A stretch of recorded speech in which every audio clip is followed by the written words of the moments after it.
Two really affordable Cubot smartphones are right here. Our first is the Cubot Pocket 3, a new mini smartphone for every pocket.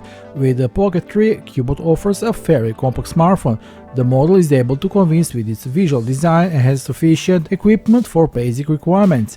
The Pocket 3 is equipped with a really compact 4.5-inch display with a resolution of 1170 by 480 pixels. It also comes with a Helio G85 processor, 4GB of RAM and 64GB of internal memory.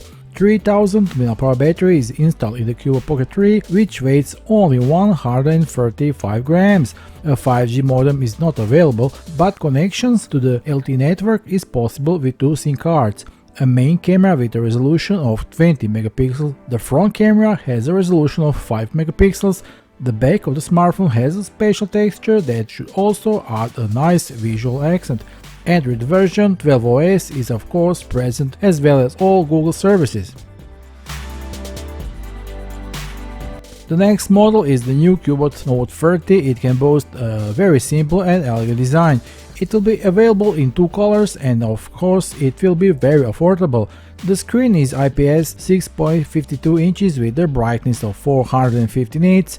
The teardrop notch houses the 8 megapixel front-facing camera, while the main rear dual 20 megapixel primary is from Samsung. There are also 2 megapixel macro camera. Let's not forget there is also a dual tone LED flash. Let's also mention the 4000 mAh battery that supports 10 watts charging and the MediaTek 8-core Helio P35 processor with 4GB of RAM and 64GB of internal memory, expandable by microSD card. Of course, the smartphone runs on the Android 12 operating system. Finally, let me mention that the Pocket 3 and the Note 30 will start retailing from today until November 12th at Aliexpress. The official sales links are below this video, so hurry up and grab one of these new Cubot smartphones for yourself. That will be all for now, see you soon, bye.